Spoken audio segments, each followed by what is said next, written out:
រឿងស្មោមចចកកាលពីដើមឡើយមានបរិសម្នាក់ជាស្មោមចចកគាត់តែងតែទៅអង្គុយសុំទាននៅក្នុងផ្សារនិងតាមទីសាធារណៈនានាគាត់ពុំអើពើនឹងមុខរបរការងារអ្នកណាឡើយព្រោះគាត់រស់នៅម្នាក់ឯងគ្មានគ្រួសារនោះទេដូច្នេះគាត់ចង់ត្រឹមតែរកមួយថ្ងៃសម្រាប់តែមួយថ្ងៃហើយចាំតែកាន់ដើរហាប់លុយដើរសុំទានគេតែប៉ុណ្ណោះ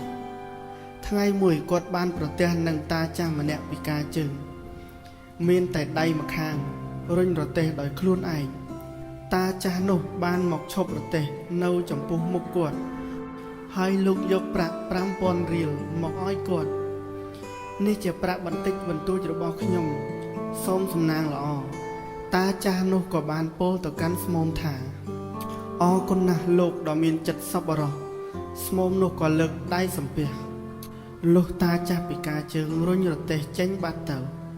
ស្មោមយាយចកដែលជាបុរសពេញកម្លាំងចាប់ផ្ដើមគិតហើយគិតទៀតក៏ស្រាប់តែភ្ញាក់រលឹកនឹងខ្លួនឯង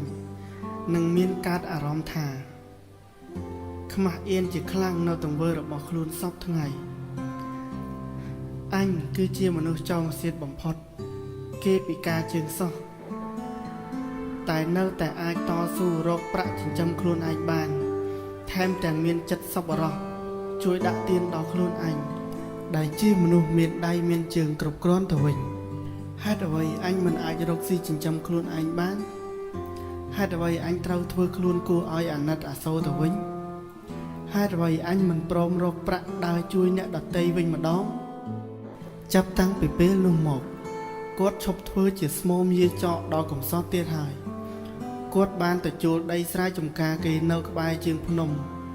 មួយដើម្បីធ្វើកសិកម្មមិនយូរប៉ុន្មានគាត់ក៏ខ្លាចជាអ្នកមានម្នាក់ដែលអ្នកភូមិផងបានកោតសរសើរសូមអរគុណបងប្អូនសម្រាប់ការទស្សនានិងស្ដាប់កំសាន្តរឿងនិទានខ្លីៗ